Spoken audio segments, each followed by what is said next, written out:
자, 우리가 6월 첫 주부터 오늘까지 분열왕국 시대의 선지자들을 살펴보고 있습니다.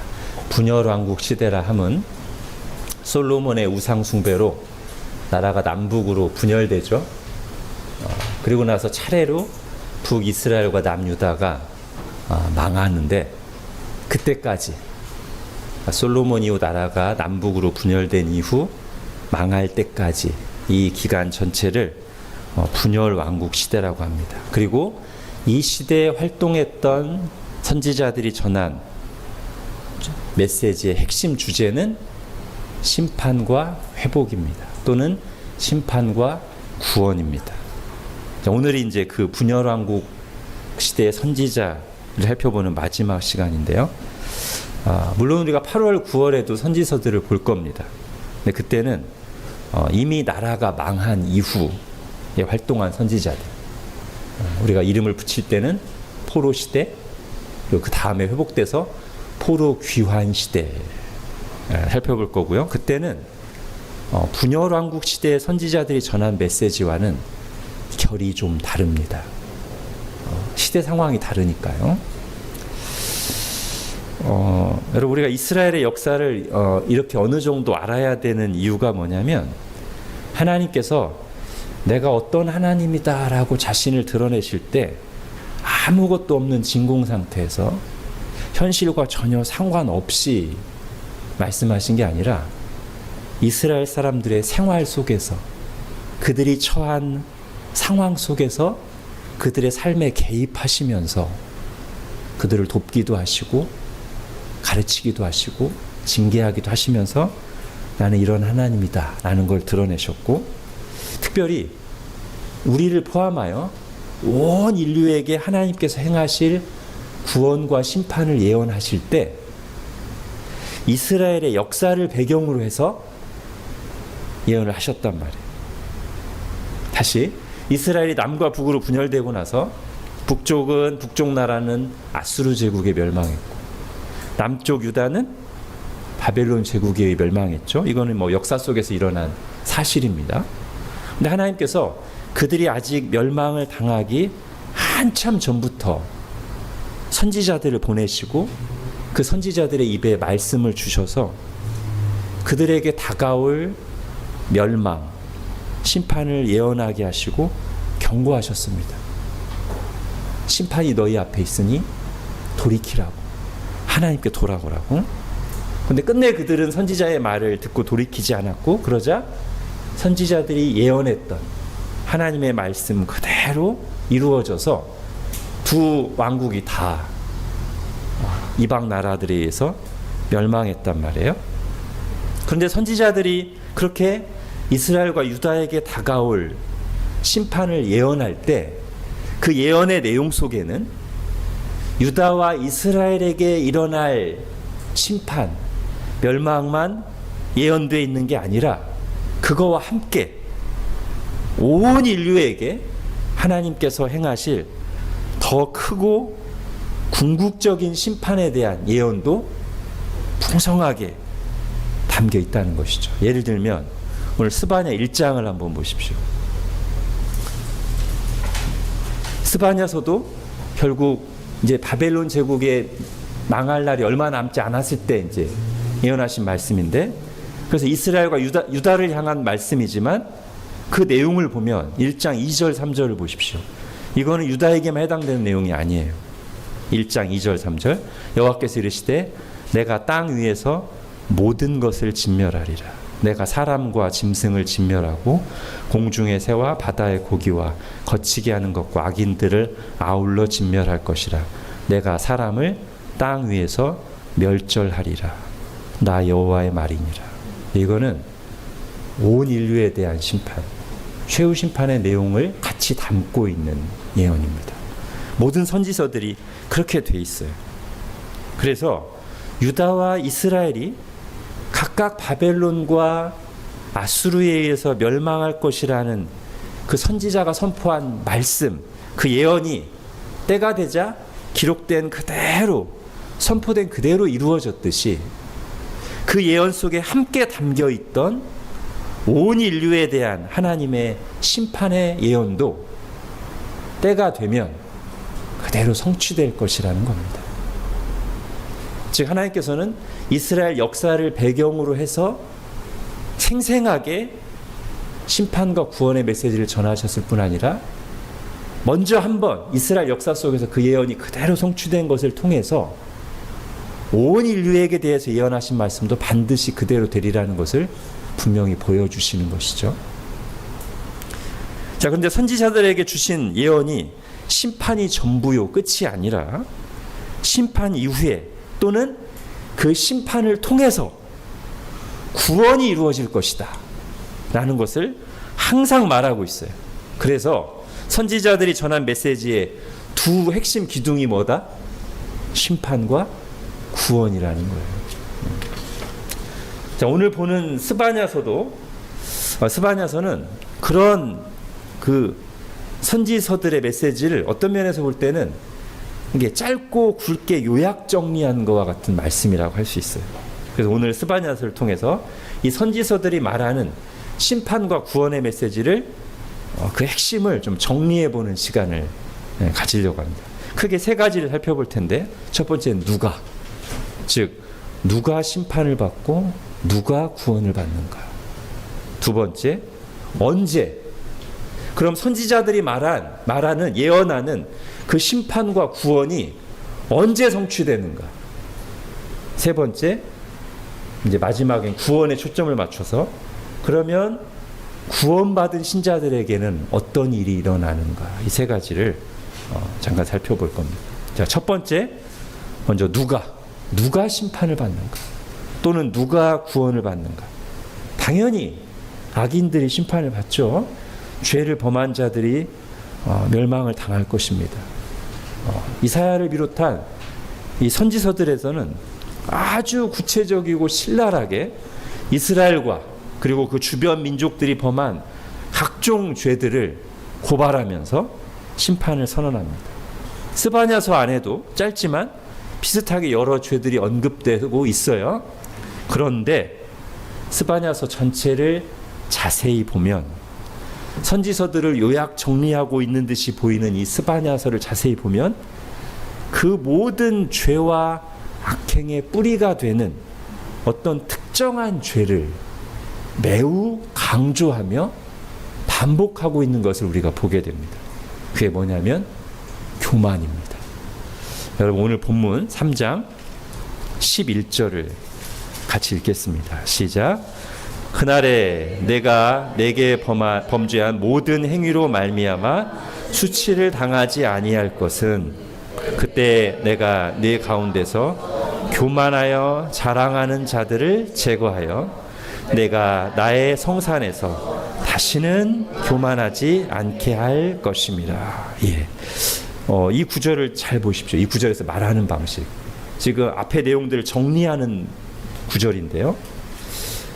교만을 여러 죄 중에 하나로 말하기보다는 그 죄의 핵심, 뿌리, 본질로 말하고 있는 겁니다. 그러니까 이 11절 앞부분에서 네가 내게 범죄한 모든 행위라고 언급을 하셨어요. 여러 죄들을 지었는데, 그런데 이어지는 내용에서는 콕 집어서 누구를 제거할 거라고 하세요? 내 가운데서 교만한 자들, 교만해서 자랑하는 자들을 콕 집어서 그들을 제거해내겠다. 그래서 하나님이 행하신 심판에 하나님이 의도하신 최종 결과가 뭡니까? 네가 나의 성산에서 다시는 교만하지 않게. 이게 하나님의 최종 목표예요. 그러면서 반대로 누구를 남겨두고 회복하실 것이라고, 누구를 구원하실 것이라고 말씀하시냐면 이어지는 12절에서 내가 곤고하고 가난한 백성을, 다른 역본에서는 겸손한 백성을, 영어 성경에서는 humble, 가난한 백성을 내 가운데 남겨두리니. 그러니까 교만한 자는 뽑아내고 제거하시고 심판하시고, 가난한 자들을 내 가운데 남겨두어 그들이 여호와의 이름 안에서 보호를 받을 것이다. 여러분, 예수님께서 제자들을 산에 불러 모으시고 하나님 나라를 가르치실 때 산상수훈 제일 처음 일성으로 하신 말씀과 연결되죠. 뭐라고 하십니까? 심령이 가난한 자는 복이 있나 천국이 그들의 것이며. 누가 천국에 들어간다? 가난한 자가 들어간다. 마음이 겸손한 자가 들어간다. 주님이 그렇게 말씀하셨어요. 자, 오늘 우리가 보고 있는 이 3장에서 이렇게 종합적으로 얘기할 뿐만 아니라 사실 앞에서 1, 2장에서도 여러 민족들을 심판하시는 이유가 교만이라는 사실을 거듭 말씀하십니다. 여러분 핸드아웃에 2장 8절 보십시오. 스바냐 2장 8절. 내가 모압의 비방과 암몬 자손이 조롱하는 말을 들었나니 그들이 내 백성을 비방하고 자기들의 경계에 대하여 결론적으로 교만하였느니라. 그래서 내가 그들을 심판할 거다. 또 이어서 10절에도 그들이 이런 일을 당할 것은 그들이 만군의 여호와의 획성을 회방하고 결론적으로 뭐 때문에 교만하여졌음이라. 자, 2장 15절은 교만이라는 단어가 그대로 들어가진 않지만 내용을 보면 교만이에요. 이는 기쁜 성이라 염려 없이 거주하며 마음속에 이르기를 오직 나만 있고 다 외에는 다른 이가 없다 하더니 교만 떨더니 하나님이 심판하신다. 이런 내용이에요. 정리하면 누가 심판을 받고 누가 구원을 받습니까? 교만한 자가 심판을 받고 가난한 자가, 겸손한 자가 구원을 받습니다. 이건 성경의 일관된 메시지입니다. 그런데 우리는 그 다음까지 반드시 들어야 되는데, 그러면 성경이 말하는 교만이 무엇인가요? 성경이 말하는 교만 또는 겸손이 무엇인가? 우리 스바냐는 교만한 자가 심판을 받는다는 사실을 강조함과 함께 그럼 교만이 뭔지에 대해서도 아주 충분하게 분명하게 말해주고 있습니다. 먼저 오늘 본문의 3장 2절을 보십시오. 교만한 사람의 행동을 잘 요약 정리한 것 같은 구절이죠. 오늘 본문의 2절, 3장 2절 같이 읽겠습니다. 시작. 그가 명령을 듣지 아니하며 교훈을 받지 아니하며 여호와를 의뢰하지 아니하며 자기 하나님에게 가까이 나아가지 아니하였도다. 예. 이게 교만한 사람의 모습입니다. 첫 번째 뭐예요? 명령을 듣지 아니하며 교훈을 받지 아니하며. 예, 하나님 말씀을 듣지 않는 거죠. 하나님 말씀을 받아들이지 않는 거죠. 내 생각이 하나님 생각보다 옳다고 생각하니까 받아들이지 않아요. 당연히 순종으로 이어지지 않습니다. 많이 듣지만 그걸 마음으로 받고 순종하지는 않습니다. 교만입니다. 두 번째, 여호와를 의뢰하지 아니하며 하나님을 의지하지 않아요. 왜? 자기 힘으로 산다고 생각하니까요. 다 받았으면서. 너희 중에 받지 아니한 것이 무엇이냐? 다 받았으면서 마치 스스로 존재하는 것처럼 생각해. 내가 마음만 먹으면 다 할 수 있는 것처럼. 그래서 하나님을 의지하지 않아요. 이게 성경에서 말하는 교만의 아주 핵심적인 내용 중 하나입니다. 하나님을 의지하지 않는 것. 자, 세 번째 뭐죠? 자기 하나님에게 가까이 나아가지 아니하였도다. 하나님을 부르지 않고 하나님을 찾지 않아요. 그런데 이 세 번째 보면 좀 우리로 하여금 좀 구체적으로 묵상하게 만드는 표현 두 가지가 있는데요. 첫 번째는 그냥 하나님께라고 하지 않고 자기 하나님께 가까이 나아가지 아니하였도다. 다른 사람의 하나님이 아니라 나의 하나님인데 마치 남의 하나님인 것처럼 내 하나님은 아닌 것처럼 행동한다는 거예요. 내 아버지인데 나와 상관없는 옆집 아저씨처럼 행동한다는 거죠. 자, 또 하나는 그냥 하나님께 나아가지 아니하였도다 하지 않고, 자, 모든 역본을 살펴봤는데 이 표현이 다 똑같이 분명히 들어갑니다. 가까이 나아가지 아니하였다. 하나님을, 그러니까 이 표현을 보자면 하나님을 아주 부인하거나 떠난 거는 아닌 것 같아요. 근데 하나님께 가까이 가진 않습니다. 사회적 거리두기를 하는 거예요. 하나님과. 왜? 내게 부담이 되지 않을 만큼. 하나님이 내 삶에 너무 깊이 개입하는 것을 염려하기라도 하듯이 하나님께 가까이 가지 않아요. 적당히 멀리. 성경은 이것을 교만이라고 말합니다. 왜 이러겠어요? 왜 하나님과 적당히 거리를 두겠어요? 하나님 없이도 살 수 있는 것처럼, 내가 내 삶의 주인인 것처럼.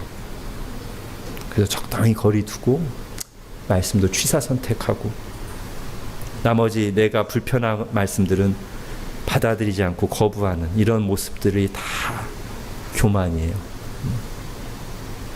이것 때문에 심판이 임한다고 얘기합니다. 자, 이런 교만한 마음의 상태를 이미지화해서 표현하고 있는 또 다른 구절이 하나 있는데요. 여러분 핸드아웃에 1장 12절을 보십시오. 1장 12절 같이 읽겠습니다. 시작. 그때 내가 예루살렘에서 찌꺼기같이 가라앉아서 마음속에 스스로 이르기를 여호와께서는 복도 내리지 아니하시며 화도 내리지 아니하시리라 하는 자를 등불로 두루 찾아 벌하리니. 예. 여러분 마음속에 이런 생각을 품고 있는 사람, 하나님은 뭐 가까이 하고 순종한다고 해서 복을 주시는 것도 아니고 하나님을 멀리하고 죄 짓는다고 해서 벌 받는 것도 아니야 라는 이 냉소적인 태도. 교회 나오는데 신자라고 하는데 하나님에 대해서 이렇게 생각하고 사는 사람은 불쌍한 사람이죠.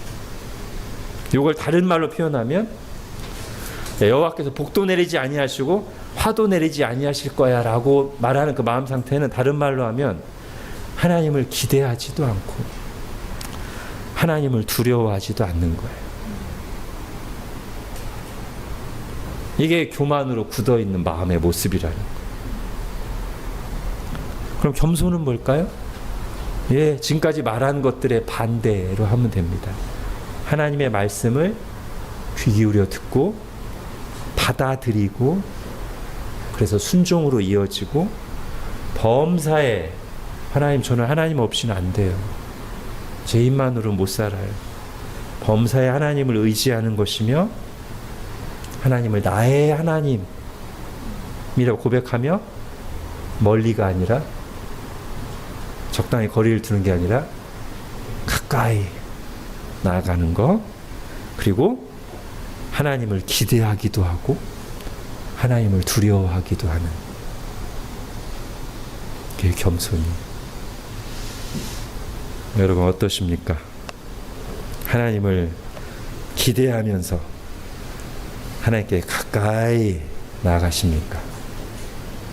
하나님을 두려워해서 말씀을 무겁게 여기며 말씀이 하지 말라고 한 그만 죄를 멀리하고 싸우고 계십니까? 자, 기왕의 교만 겸손에 대해서 살펴봤으니까 잠깐 성경이 말하는 교만 겸손 하나만 더 생각해 볼게요. 자, 오늘 본문에서는 그러니까 하나님을 어떻게 생각하고 대하느냐를 가지고 지금 교만 겸손을 얘기했어요. 그죠? 근데 성경에서는 그 하나님 앞에서 자기 자신을 어떻게 생각하느냐도 또 하나 교만과 겸손의 중요한 내용이거든요. 여러분 핸드아웃에 마가복음 2장 17절을 보십시오. 이와 관련해서 가장 유명한 구절이죠. 마가복음 2장 17절 시작. 예수께서 들으시고 그들에게 이르시되 건강한 자에게는 의사가 쓸데없고 병든 자에게라야 쓸데있느니라. 나는 의인을 부르러 온 것이 아니요 죄인을 부르러 왔노라 하시니라. 예. 예수님은 스스로를 자기 자신을 의인이라고 착각하는, 의인이라고 여기는 교만한 사람들이 아니라 자신이 하나님 앞에서 죄인임을 깨닫고 인정하는 겸손한 이들을 부르러 오셨다. 내가 죄인을 부르러 왔노라. 이 부르러는 구원하러라고 바꿀 수도 있어요. 그죠? 내가 자신을 하나님 앞에 죄인이라고 깨닫고 인정하는 그들을 부르러 구원하러 왔노라. 오늘 본문과 딱 이어져. 오늘 본문에서도 교만한 자가 심판을 받고 겸손한 자가 구원을 받는다. 즉 교만한가 겸손한가에 따라서 심판과 구원이 결정된다고 했는데 우리 예수님께서도 똑같이 자기를 자칭 의인으로 여기는 교만한 자는 버림을 받고 스스로 하나님 앞에 죄인임을 고백하고 하나님께 나아오는 죄인을, 겸손한 자를 내가 구원할 것이다 말씀하십니다. 자, 이제 누가 했어요? 누가? 두 번째, 언제? 그렇다면 그 일이 언제 일어나냐는 거예요. 오늘 스바냐서를 비롯해서 선지자들이 예언한 그 하나님의 구원과 심판이 언제 일어나는가? 언제 성취되는가? 자, 오늘 스바냐 3장에 보면 9절에 그때, 11절에 그날에, 16절에 다시 그날에, 19절에 그때, 20절에 그때. 여기서는 그렇게 대명사로만 써서 지금 명확하지가 않은데요. 자, 이제 앞으로 쭉 가면 여기 핸드아웃에 보십시오. 스바냐 1장에 보면 그때 그날이 이제 뭘로 표현되어 있냐면 이렇게 표현됩니다. 7절 주 여호와 앞에서 잠잠할지어다. 이는 여호와의 날이 가까웠으므로 여호와께서 희생을 준비하고 그가 청할 자를 구별하셨으며, 이 청할 자는 이제 쉽게 말하면 구원할 자를 구별해서 부르신다는 거예요. 그러니까 여호와의 날은 구원의 날이에요. 또 한편으로는 14절에 똑같이 여호와의 큰 날이 가깝도다. 가깝고도 빠르도다. 여호와의 날의 소리로다. 그런데 이 날에는 용사가 거기서 심히 슬피 우는도다. 그날은 또 한편으로는 심판이 이루어지는 날이에요. 여호와의 날은 사실 스바냐서에만 나오는 건 아니고요. 다른 선지서 몇 군데에도 나오는데 이 여호와의 날은 바로 선지자들이 핵심 주제로 계속 언급했던 하나님의 심판과 하나님의 구원이 함께 일어나는 날, 여호와의 날이에요. 우리의 질문이 이겁니다. 그러면 그 여호와의 날은 그럼 언제입니까? 우리에게 있어서 여호와의 날은 여전히 선지자들에게도 그랬듯이 우리에게도 여호와의 날은 장차 먼 미래의 일입니까? 어떻습니까? 여기서 이제 잘 집중해서 들으셔야 됩니다. 자, 이것을 이제 푸는 가장 기초적인 지식이 뭐냐면 크게 구약 성경은 예언이고 신약 성경은 성취라는 거예요. 지금 우리가 살펴보는 선지서들은 다 구약 시대에 활동했던 사람들입니다. 구약 시대에 이렇게 심판과 구원을 예언했어요. 여호와의 날에 대해서 예언했어요. 근데 우리에게는 구약 성경만 있는 게 아니라 바로 그 구약 성경의 성취를 담고 있는 어떤 책도 있어요? 신약 성경이 이미 우리에게 주어졌어요. 그러면 신약 성경이 이미 쓰여졌고 우리에게 있다는 것은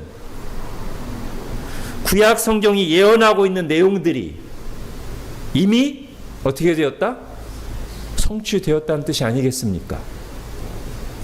야, 근데 이거를 좀 자세히 살펴볼 필요가 있어요. 왜냐하면 신약 성경의 기록은 완료됐지만 신약 시대는 지금도 진행 중이거든요. 그러니까 성취가 분명히 신약 성경 안에 다 담겨 있는데 아직 신약 시대가 다 끝난 게 아니기 때문에 이 성취가 한편으로는 이미 성취됐지만 또 한편으로는 진행 중이며 또 한편으로는 어느 시점에 이르러서 이 성취가 완결이 돼요. 자, 간단히 볼게요. 여러분, 이 여호와의 날, 하나님의 심판과 구원이 일어난 이 여호와의 날의 결정적인 성취는 우선 예수 그리스도의 십자가 죽으심과 부활을 통해서 성취되었습니다. 이미. 여러분, 예수님께서 십자가에서 당하신 게 뭐죠? 심판이에요. 그죠? 죄에 대한 하나님의 진노의 심판이 십자가 위에 예수님께 이루어졌습니다. 하나님의 진노가 거기에 다 쏟아 부어졌어요. 근데 그래서 심판만 일어난 게 아니라 예수님께서 우리 죄를 대신해서 심판을 받으신 거기 때문에, 그리고 그 이후에 죄와 죽음을 이기시고 부활하셨기 때문에 예수님의 십자가 죽으심과 부활은 심판이 성취된 것인 동시에 또한 믿는 자들에게 구원이 성취되는 사건이란 말이에요. 자, 여호와의 날에 결정적인 성취. 예수님이 처음 오셔서, 초림 처음 오셔서 십자가에서 우리를 대신하여 심판을 받아 죽으시고 부활하신 것. 그 날이 말하자면 여호와의 날이에요. 근데 이게 전부가 아니고요. 아직 악인들이 여전히 있잖아요. 우리 속에도 여전히 죄성이 있잖아요. 예수님이 다시 오실 때, 재림하실 때 이제 그 모든 악과 죄를 다 완전하게 멸망시키는, 심판하시는 최후 심판, 그리고 그 최후 심판과 함께 우리가 구원받은 자이지만 아직 죄 때문에 탄식하며 연약한 가운데 있는데 그 모든 것들이 다 완전하게 이루어지는 구원의 완성이 일어날 거예요. 그 날이, 즉 예수님의 재림하시는 때, 재림하신 날이 또한 여호와의 날입니다. 신약 성경에 보면 주의 날이라는 표현이 몇 번 나와요. 여러분, 신약 성경에 여호와라는 단어가 나와요, 안 나와요? 안 나오죠? 왜? 구약 성경을 신약 성경으로 번역할 때 여호와라는 단어가 다 뭐로 바뀌어요? 주로 바뀌어요. 그러니까 신약 성경에서 주의 날이 말하자면 구약 성경에서 말하는 여호와의 날이에요. 근데 신약 성경에서 예를 들면 데살로니가 전서나 베드로후서에 보면 나중에 예수님이 재림하실 때, 그래서 최후 심판과 구원의 완성이 이루어질 날을 가리켜 뭐라고 하냐면 주의 날이라고 그래요. 자, 지금 제가 구약 성경에서, 오늘 스바냐서를 포함해서 구약 성경에 말하는 구원과 심판이 이루어지는 여호와의 날에 결정적인 성취 두 가지를 얘기했습니다. 예수님이 처음 오셔서 우리 죄를 대신해서 심판을 받으시고 죄와 죽음을 이기시고 부활하신 그 날, 그게 주의 날, 여호와의 날, 주의 날이에요. 결정적인 성취 첫 번째. 두 번째는 예수님이 다시 오실 때 최후 심판을 행하시고 구원을 완성시킬 거예요. 그날도 주의 날이에요.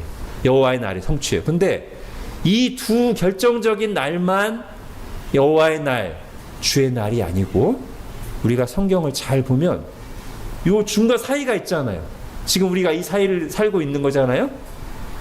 예수님이 이미 오셔서 성취하셨고 마지막 결정적으로 성취하실 그 사이에 우리가 지금 살고 있는 건데, 이 전체 기간을, 이것이 길든 짧든 상관없이 예수님 처음 오시는 날부터 다시 오시는 날까지 전체를 뭐라고 그래요? 성경에서 마지막 때라고 그래요.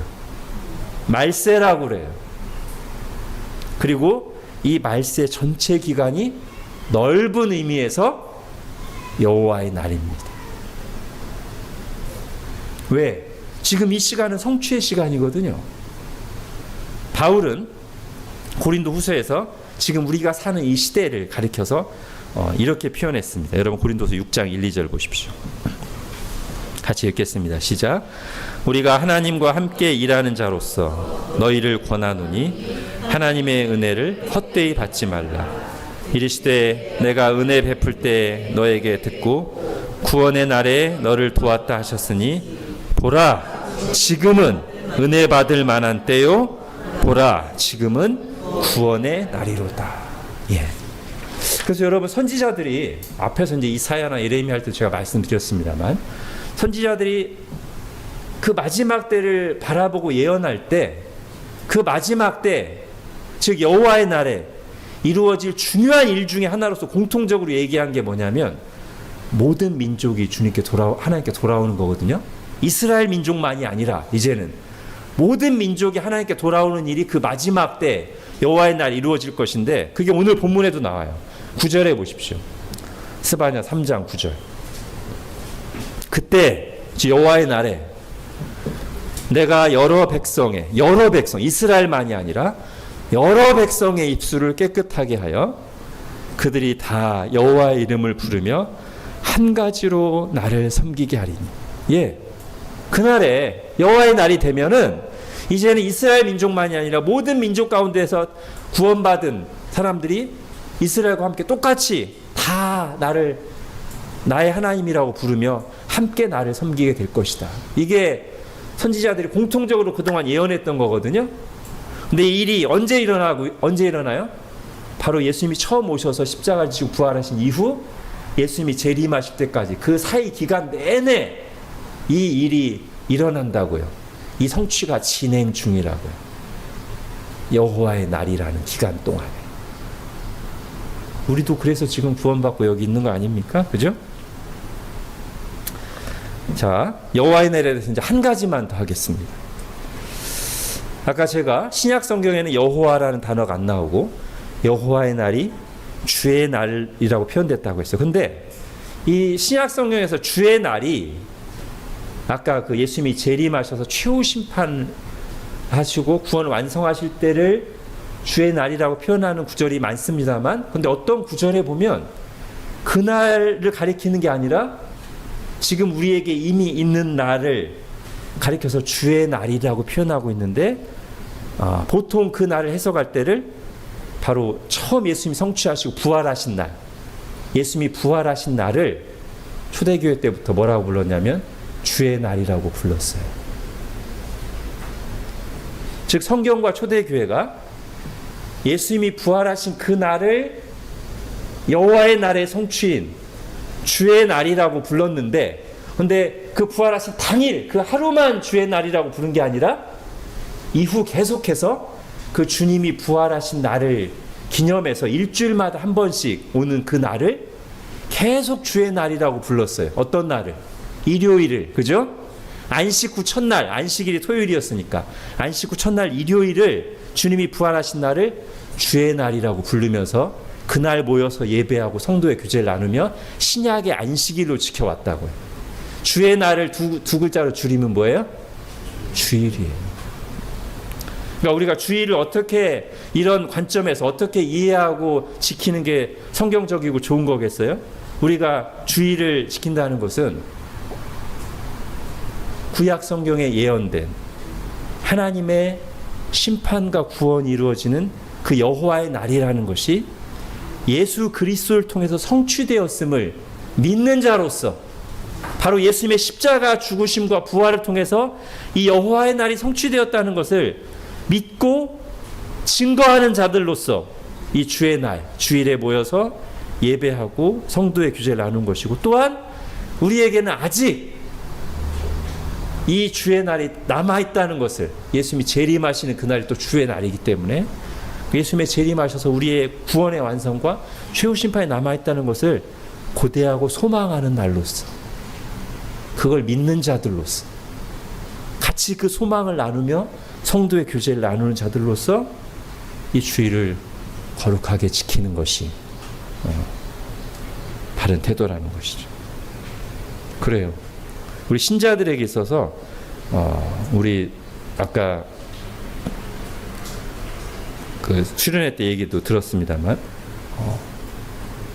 우리는 에브리데이 크리스찬이 돼야 됩니다. 그죠? 그런데 사실 가장 기초적인 단계, 가장 기본적으로 우리가 예수님을 믿는 자들이다. 우리가 천국과 지옥을 믿는 자들이다. 하나님의 구원과 심판을 믿는 자들이고 우리가 예수님의 재림을 기다리는 자들이라는 것을 드러내는 가장 기초적인 기본적인 신앙 고백 행위가 뭐냐면 주일을 지키는 거예요. 그 자체가 구별이 돼요. 세상과. 저 사람들은 왜 일주일마다 한 번씩 전화를 구별해서 모여서 예배하고 성도의 교제를 나누지? 예. 그날이 여호와의 날의 성취를 기념하는 날이자 고대하는 날이니까. 여러분 그런 생각을 가지고 주일을 잘 지키시고 그렇게 주일날 예배하고 성도의 교제를 통해 힘을 얻은 뒤에 매일매일 에브리데이 크리스찬으로 살아가시기 바랍니다. 자, 이제 마지막으로 세 번째, 그러면 이 여호와의 날에 특히 구원받은 자들에게 어떤 일이 일어나는가, 또는 신자들은 어떤 사람들이어야 되는가가 오늘 스바냐 3장 끝부분에 나옵니다. 먼저 여러분 14절을 보십시오. 14, 15절까지 읽겠습니다. 시작. 시온에 따라 노래할지어다. 이스라엘아 기쁘게 부를지어다. 예루살렘 따라 전심으로 기뻐하며 즐거워할지어다. 여호와가 내 형벌을 제거하였고 내 원수를 쫓아내었으며 이스라엘 왕 여호와가 내 가운데 계시니 내가 다시는 화를 당할까 두려워하지 아니할 것이라. 예. 이제 이 여호와의 날을 살아가는 구원받은 신자들에 있어서 굉장히 두드러진 그 신앙의 모습, 삶의 모습 중에 하나는 뭐예요? 기쁨이라고 성경이 말하고 있습니다. 구원받았으니까. 내가 지옥에 갔어야 되는데, 심판을 받았어야 되는데 값없이 은혜로 구원받았으니 얼마나 좋아요. 근데 겨우 심판을 면한 정도가 아니라 하나님의 자녀가 돼서 영원히 하나님 나라에 사니 얼마나 좋아요. 그러니까 거듭 얘기합니다. 노래할지어다. 기쁘게 부를지어다. 전심으로 기뻐하며 즐거워할지어다. 여러분 성경을 잘 보면 기쁨이라는 주제가 굉장히 비중이 있습니다. 우리가 생각하는 것 이상으로. 하나님 나라의 세 가지 특징 중에 하나가 뭐예요? 의와 평화와 마지막 기쁨이잖아요. 특별히 그 기쁨을 노래하라고 얘기합니다. 자, 그런데 그 얘기를 하는 중에 오늘 성경에 보면 이 여호와의 날에 노래하는 것이 구원받은 신자들만이 아님을 또 얘기합니다. 여러분 17절 보십시오. 같이 읽겠습니다. 시작. 너의 하나님 여호와가 너의 가운데 계시니 그는 구원을 베푸실 전능자시라. 그가 너로 말미암아 기쁨을 이기지 못하시며 너를 잠잠히 사랑하시며 너로 말미암아 즐거이 부르며 기뻐하리라 하리라. 아멘. 그러면 여기서 즐거이 부르며가 무슨 뜻이겠어요? 우리의 이름을 즐거이 부른다는 뜻일까요? 즐겁게 누구야? 아닙니다. 여기서 부른다는 것은 노래 부른다는 뜻이에요. 14절과 같이 보시면 좋아요. 시온에 따라 노래할지어다. 이스라엘에 따라 기쁘게 부를지어다. 뭘 불러요? 기쁘게 노래를 부르라고요. 17절도 마찬가지예요. 너로 말미암아 즐거이 부르며 너로 말미암아 기쁨의 노래를 부르신다는 거예요.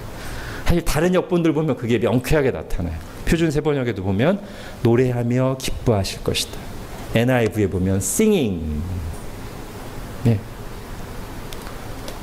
그러니까 하나님께서 우리를 이처럼 사랑하사 독생자를 십자가에 내어주시고 우리를 구원하셨고 그렇게 예수 그리스도를 통해서 구원받은 우리를 너무 사랑하셔서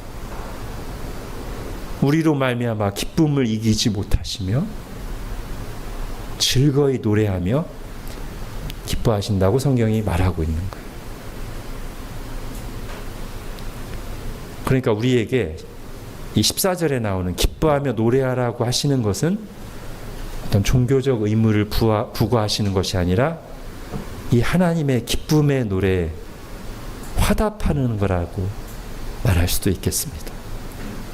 마치 우리를 향해서 주신 첫 번째 계명, 온 마음과 뜻과 힘을 다해 하나님을 사랑하라는 계명이 일방적으로 우리에게 무거운 짐을 지우시려는 것이 아니라 하나님 자신이 독생자를 내어주실 만큼 온 마음과 뜻과 힘을 다해 우리를 사랑하시니 그 하나님의 사랑을 너희도 좀 알아서 화답하라는 의미로 주신 계명이듯이 이 노래하라는 명령도 내가 너희를 구원하고 너희들 너무 기뻐서 노래하니 너희도 이 구원을 기뻐하면서 즐겁게 노래하려무나 라고 말씀하는 거란 말이죠. 여러분 구약 선지서를 통해서 이렇게 예언된 하나님의 기쁨이 신약 성경에서는 예수님의 입을 통해서 여러 번 거듭 표현됩니다. 많이 나오는데 그 중에 한 두어 가지만. 우선 가장 대표적인 게 누가복음 15장이죠. 한 영혼이 돌아올 때 하나님이 얼마나 기뻐하시는지를 잘 표현하고 있는 본문입니다. 3번이나 반복하는데 그 중에 마지막 집을 나갔다가 돌아온 둘째 아들을 기뻐하시는 아버지의 모습이 바로 오늘 스바냐 3장 17절에 기쁨을 이기지 못하여 즐거이 노래하시는 하나님의 모습과 너무나 일치하죠. 여러분 누가복음 15장 제가 읽겠습니다. 하나님의 마음을 들으십시오. 이 일어나서 아버지께로 돌아가니라. 아직도 거리가 먼데 아버지가 그를 보고 측은히 여겨 달려가 목을 안고 입을 맞추니 아들이 이르되 아버지 내가 하늘과 아버지께 죄를 지었사오니 지금부터는 아버지의 아들이라 일컬음을 감당하지 못하겠나이다 하나 아버지는 종들에게 이르되 제일 좋은 옷을 내어다가 입히고 손에 가락지를 끼우고 발에 신을 신기라. 그리고 살진 송아지를 끌어다가 잡으라. 우리가 먹고 즐기자. 이 내 아들은 죽었다가 다시 살아났으며 내가 잃었다가 다시 얻었노라 하니 그들이 즐거워하더라. 예. 지금 스바냐 3장 11절의 말씀과 똑같은 거죠, 그죠? 자, 계시록 3장 20절에는 기쁨이라는 말이 직접 나오진 않아요. 그러나 그 바로 앞 구절인 19절에서 회개하고 돌아올 것을, 사랑하는 자들에게 회개하고 돌아올 것을 간곡히 요청하시는 말씀이 나오고, 그래서 만약 그들이 회개하고 돌아온다면 하나님께서 그들을 어떻게 대할 것인지를 표현하는 말씀인데, 우리 마음이 어둠 속에 잠겨 있는 게 아니라면 이 3장 20절 속에서 와, 돌아온 자를 정말 기뻐하시는 주님의 정서를 분명히 우리가 발견하고 느낄 수 있을 것입니다. 여러분 계시록 3장 20절 같이 읽겠습니다. 시작. 볼지어다 내가 문 밖에 서서 두드리노니 누구든지 내 음성을 듣고 문을 열면 내가 그에게로 들어가 그와 더불어 먹고 그는 나와 더불어 먹으리라. 아멘. 이렇게 날 사랑하시고 기뻐하시며 노래하시는 하나님의 마음을 알아서 하나님을 예배하고 섬기며 노래하는 자들이 복이 있습니다. 또 이런 하나님의 마음을 알고 나도 그 마음을 품어서 다른 사람들을 바라보고 복음의 빛을 비추며 살아가는 사람들이 복이 있습니다. 기도하겠습니다.